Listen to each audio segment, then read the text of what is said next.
Megan Hicks of I Run Far. I'm with Stephanie Case. It's a couple days before the 2025 Hardrock 100 Endurance Run. Stephanie, welcome back to Silverton. Thank you. I'm so happy to be back. You're literally just arriving. Yes, just arriving and I'm bouncing with energy. Literally bouncing with energy and bouncing with your daughter, Pepper. How many months old is she? She is 8 months and a couple of days. You were last here 3 years ago. Yeah. You took second in the 2022 edition of the race. I did. You are living an entirely different reality. Yeah. 3 years later. Yeah, I'm blonde now. Yeah, there's that. And I have a human. Yeah. When you think about the process and the time and all of the things that took place between there and here, Yeah. like, what's your synopsis of that? I really couldn't have believed.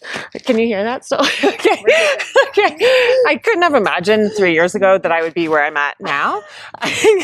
After I finished Hardrock in 2022, I found out I was pregnant, and that really just made me suddenly want to become a mom. And while I unfortunately suffered a couple pregnancy losses, and then went through a pretty difficult period of IVF. This is amazing. This is great. This is reality. I'm just. Oh, tell us about it, Pepper. Yeah, we're all very emotional. Now I'm just so excited to be back here 3 years later from when I started that journey with a human, with my daughter with me. So training has not been ideal. There's a lot less sleep, a lot less time, but coming back here just feels like a real celebration. And I think I'll just hold it. Yeah. Can you hear if I hold it? Okay. Coming back just I love this. feels like a real celebration. This is exactly how my race is going to go, by the way. Like, we're living a metaphor of your 2025 race. This is what life is right now. Yeah, so let's touch on that for just a minute, because 2022, you were focused on performance. Yeah. And then you left this race and you found out you were actually pregnant. Yeah. I mean, it was not something I was expecting at all. But it was such a pleasant surprise. I really didn't realize how much I wanted to become a mom until I actually was one. But pregnancy loss is so common. It's just, we still don't talk about it enough. It's the kind of club that you don't want to join, and you don't even know who's a member of it until you cross that barrier.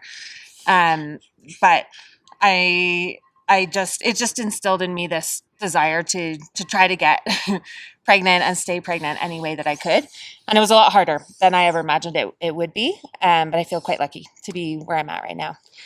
During that time in which you were, trying to get pregnant, experiencing loss, and eventually getting pregnant and having it sticking, and here comes Pepper, you were still running all along the way. Like, the way that I saw it from the outside looking in was that you were dead set on like continuing to live life by your terms, despite this other stuff going on in the... Yeah, in a way. I mean, I really stepped back from running, and I stepped back from racing. It was almost 3 years before I set foot on a race line again. Pepper. And that was Ultra-Trail Snowdonia a couple of months ago, other than a race I did in Jordan. Oh, hi.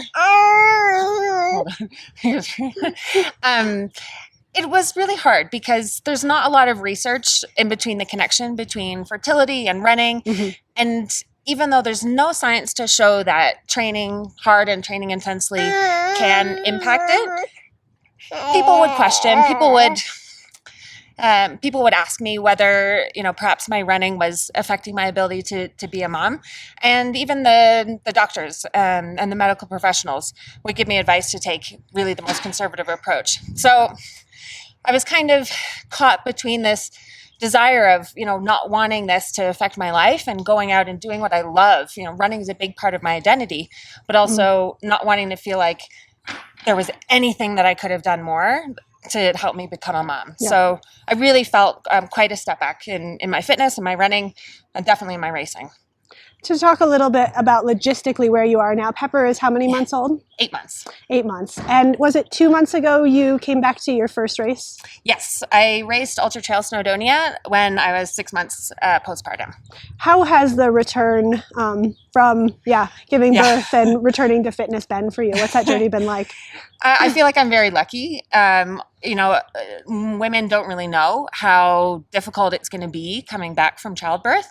And so I feel quite lucky that I was able to come back to running after 6 weeks and then really into racing. And being a mom has made me so much more dialed on my nutrition, on my training, because I just don't have the luxury or the time anymore to be able to just go off into the mountains for hours and hours and kind of take a bag of chips here and there. Now I'm doing the high carb fuel thing and really trying to pay attention to making my training efficient. And I felt really good before Ultra-Trail Snowdonia, and it worked out better than I thought it would. But now that I'm back at work, I'm really experiencing everything that it means to be a working mom, and it's so much harder. It's I just have so much empathy for all of the moms who came before me, because it's impossible to work all day and try to train and be present for your partner or for your baby, and to remember that we're doing this for fun. Right. So yeah, that's kind of the mindset I'm trying to get in right now. This is supposed to be fun. So all of the travel chaos I've had, all of the sleepless nights, it doesn't really matter, because this is a beautiful area to be running, and I'm just incredibly fortunate. I want to talk for just a second about Ultra-Trail Snowdonia. Okay. Everybody and their mother heard about this race. Yeah. So you entered the 100K race. Yeah. You won it. Yep. You were in like one of the back waves because you didn't have elite access because you hadn't raced in several years. The last wave. Yeah. Yeah. You didn't know you were winning until the end, like when you crossed the line and all the timings were figured out and they realized that you had the fastest time and you were the winner. It wasn't just ultra running that reacted to that. It was like anybody who had an interest in sports took an interest in that story. I want to ask you why. Why do you think that captured so many people's attention? Yeah, so it was this photo that went incredibly viral of me breastfeeding Pepper while eating a piece of watermelon during the race. And I think the reason why it captured so much attention is because it was an image of a mom kind of doing her own thing while taking care of her daughter. And those two things weren't competing. They weren't conflicting. So I was kind of showing how I could be a mom and be pursuing my dreams at the same time. And it worked.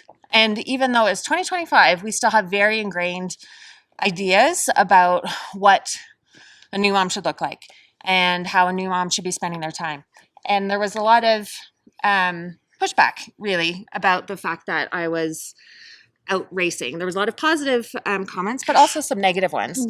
And the fact that something like this can be inspiring, which is great, but also still controversial, really tells me that we need to be doing a lot more talking about new moms and kind of reducing the judgment and reducing the stigma around how new moms spend their time. Because I think whether moms want to go run a 100K race, go run a 100-mile race, or join a book club, or just take a bath, they should be able to do whatever makes them feel happy and whole. What was interesting to me about it was that I love that there's just so much happening in this interview. But really, this is what my life is like. This is my fault. I brought you into my world. And then there's also construction. There's rate changing light. Like everything is just fantastic. This is it. But what was so interesting to me about that is that like motherhood in sports was or is historically, as you said, something that is sort of hidden, put by the wayside, not celebrated. Women are expected to just bounce back or like, okay, you decide to be pregnant as a sponsored athlete. You just go off your sponsorship and then come back. There's this historical expectation that motherhood is not included, like that part of the life cycle is not included in sports. Yet, so many people were so excited by your story. So for me, there's something there that I haven't been able to like figure out, like what is what is that dichotomy that Yeah. that we're looking at there? Well, I think there's many different aspects of it, but one thing, kind of touching on what you commented on, is that we assume that motherhood has to be something that holds you back, and that it's going to take away from your life and who you are. And I honestly think that I wouldn't have run Snowdonia if I wasn't a mom, because Pepper has made me more efficient. She's made me more focused, and she's also made me more relaxed. So while there's definitely some challenges to going back into the sport as a new mom, I think it's much more complex than that. And we need to, find different ways to support new moms to be able to continue in the sport, in whatever sport they want to do, at whatever level, really, and to give them the space to be able to navigate that themselves. My last question for you. Yeah. You started your relationship with Hardrock in 2022. You were chosen in the lottery. And now it's sort of like, I don't know, twisted and turned its way into your life in so many ways. You're back here as an athlete. You have joined the board of directors to help organize the event, or work on the policy of the event.